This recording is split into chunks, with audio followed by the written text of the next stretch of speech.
Kita akan perdalam informasi tersebut pemirsa bersama dengan Bitor Suryadi yang merupakan politikus dari PDI Perjuangan yang telah bergabung bersama kami. Selamat malam Bang Bitor. Selamat malam Rita. Baik, Bang Ya Bitor. Mbak Rita. Baik, Tiara di sini Bang Bitor. Informasi yang beredar saat Ya. ini dari panjangnya kasus ijazah Presiden ke-7 Republik Indonesia Joko Widodo ini yang terbaru adalah berkaitan dengan ijazah yang informasinya dicetak di Pasar Pramuka, kawasan Jakarta Timur. Apa fakta yang Anda miliki berkaitan dengan hal ini, Bang Bitor? Faktanya kan sudah saya urai, sudah saya lacak, sudah saya investigasi lah, sehingga ketemu ujungnya. Nah, hari ini ada informasi baru dari Mas Roy Suryo bahwa ada seorang profesor namanya Pak Paiman Raharjo, pemilik daripada satu di antara kios, kemungkinan dia yang mencetak ijazah tersebut karena dia adalah ketua relawan sedulur Jokowi. Itu yang info terakhir. Baik, siapa saja yang Anda ketahui pihak-pihak yang kemudian ini terlibat dalam proses pencetakan ijazah ini, Bang Bitor? Kalau yang saya urai pertama itu adalah kader kami, kader Partai PDI Perjuangan. Di situ ada Denny Iskandar, di situ ada Yulianto, ada Indra, terus dari Solonya ada Anggit, ada David, ada Widodo. Nah, informasi hari ini melompat.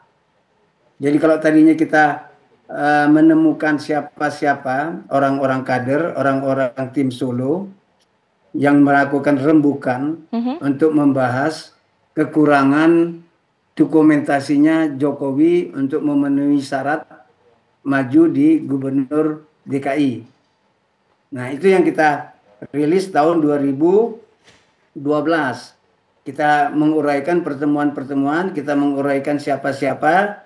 Nah, tadi pagi Mas Roy Suryo menceritakan, memberi informasi bahwa ada ketua relawan Jokowi, dulur Jokowi, yang memiliki kios di situ, yang melakukan bisnis di situ.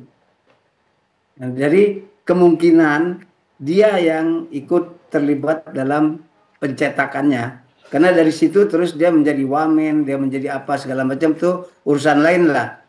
Tapi ada bukti yang akan kita kejar, bagaimana profesor ini terlibat dalam pencetakan itu. Kapan dia ketemu Widodo? Begitu Mbak Rita. Baik, Bang Bitor. Kalau dari yang Anda temukan, Anda pahami begitu ya, mengapa ijazah ini harus dicetak ulang begitu di yang kita sebutlah di kawasan Jakarta Timur ini, di Pasar Pramuka? Jadi gini, harus paham dulu bahwa Jokowi itu kan masuk ke Jakarta untuk pilkada DKI. Baru 1 tahun kemudian dia lompat. 2014 tuh dia mencalonkan pilpres. Jadi semua dokumen yang dipersiapkan untuk pilgub itu kan diserahkan kepada KPUD Jakarta DKI. Nah, untuk maju ke pilpres kan dia mempersiapkan dokumen itu lagi. Untuk sejenis apa ya? Ya pokoknya mempersiapkan dokumen itu supaya memenuhi syarat untuk dibawa ke KPU RI. Nah, jadi kita menyebutnya ulang. Padahal itu ya itu juga, cuman itu tadi yang pertama 2012 diserahkan kepada KPUD DKI, terus yang 2014 diserahkan kepada KPU RI. Begitu.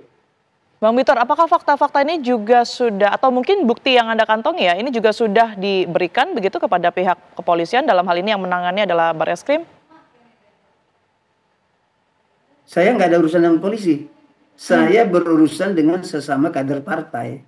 Mereka yang terlibat di awal pertemuan dengan tim Solo. Siapa-siapa orangnya, di mana tempatnya. Saya uraikan. Saya nggak ada urusan dengan polisi. Ini kan urusan bagaimana saya menginvestigasi, menjelajahi jejak langkah, bagaimana terbentuknya dokumen itu. Baik, Bang Witor. Tapi kan kalau kita ketahui ini kan proses mengenai polemik ijazah Pak Jokowi ini saat ini sedang bergulir. Tentunya banyak pihak yang kemudian dimintai bukti yang berkaitan juga dengan adanya kasus ini begitu. Apakah Anda juga bisa memberikan bukti-bukti tersebut mungkin sebagai pendukung kepada pihak kepolisian dan jika ada ini apa yang nantinya akan disertakan? Saya pikir lebih baik kita mengejar si Paimannya, karena Paiman ini seorang profesor. Dia lama berbuka usaha di tempat itu. Dan dia jadi kepentingannya Jokowi karena dia ketua relawan si dulur Jokowi. Sehingga loloslah ini di KPU. Nah, soal itu nanti bagaimana ya kita akan melihat itu. Jadi hal yang seperti ini lebih baiknya tanya sama Mas Roy Surya, karena dia yang langsung kontak langsung sama Profesor Paiman namanya, Paiman Raharjo.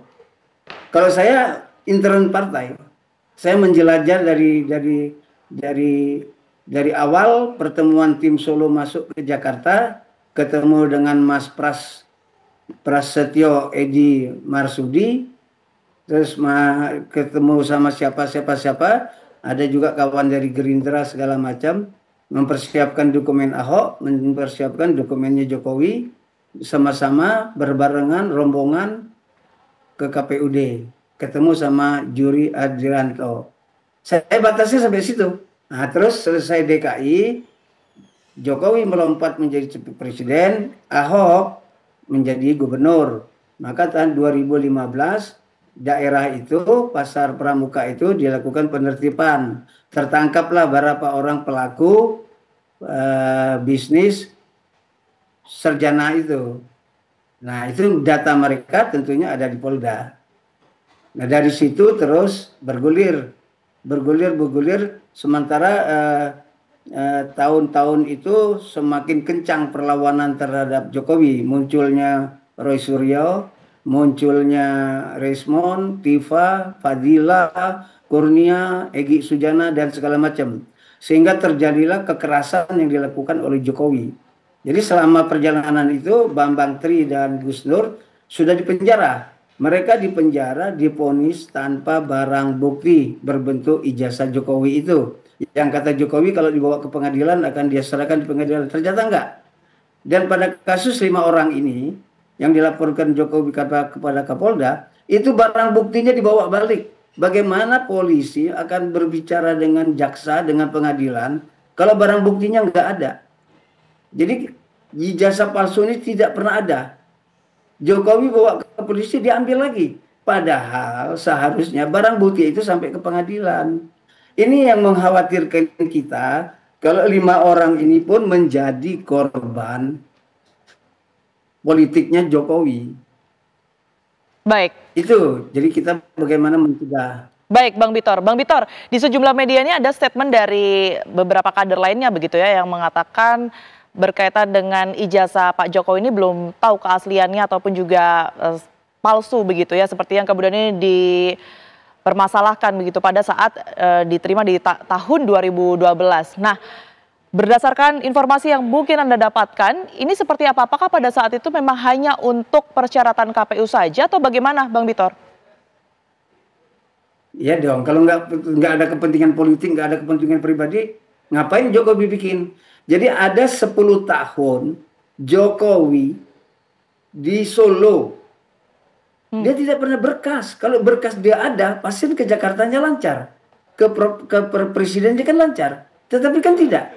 Jadi dia pada waktu di Solo menulis di depan namanya insinyur. Tapi tidak ada dokumen. Itu namanya bodong. Nah, itu dilacak sama kawan-kawan di Solo. Berkas yang ada di KPU Solo itu hilang. Saya tidak tahu bagaimana bisa hilang. Nah, kita bisa ngitung. Lulus 85. Maju menjadi Pilkada Solo 2005. Ada 25 tahun. Jokowi tidak pernah tuh main ke UGM.